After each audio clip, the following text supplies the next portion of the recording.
आणि आता पाहणार आहोत टॉप 9 राजकीय बातम्या।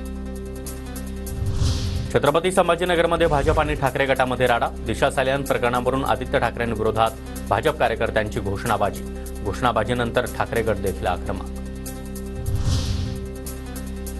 भाजपकडे सर्व पेड वर्कर्स, भाजपमध्ये देखील आरोप असणारे लोक, त्यांच्यामुळेच महिलांच्या आत्महत्या देखील। फडणवीसांनी आधी त्यांचा राजीनामा घ्यावा, संजय राऊतांचा हल्लाबोल। अलिबाबा आणि 40 चोर उद्धव ठाकरेंचे झाले नाहीत ते तुमचे काय होणार, आदित्य ठाकरे यांचा शिंदे गटावर जोरदार निशाणा। अंतरवली सराटीमध्ये लाठीचार्ज करण्याचे आदेश देणारे जनरल डायर कोण, बदलापुरात लाठीचार्ज करण्याचे आदेश कोणी दिले, आदित्य ठाकरे यांचा सवाल। महायुतीचं सरकार आल्यानंतर मुख्यमंत्री ठरवणार, महायुतीच्या बैठकीमध्ये मुख्यमंत्री पदाबाबत काय चर्चा झाली, या प्रश्नावर अजित पवार यांची प्रतिक्रिया।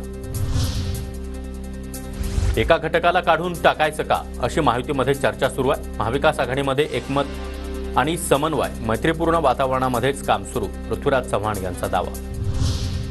पुढच्या वर्षाच्या सुरुवातीलाच मोदी सरकार गडगडेल, अटलजींचं सरकार देखील 13 महिन्यामध्ये गेलेलं, त्याचीच पुनरावृत्ती दिसतेय, पृथ्वीराज चव्हाण यांचा दावा। सकल हिंदू समाजाचे मोर्चे काढून राज्यातलं वातावरण बिघडवण्याचं काम सुरू आहे, अनिल बोंडे यांचं भाषण देखील प्रक्षोभक, विजय वडेट्टीवार यांचा आरोप।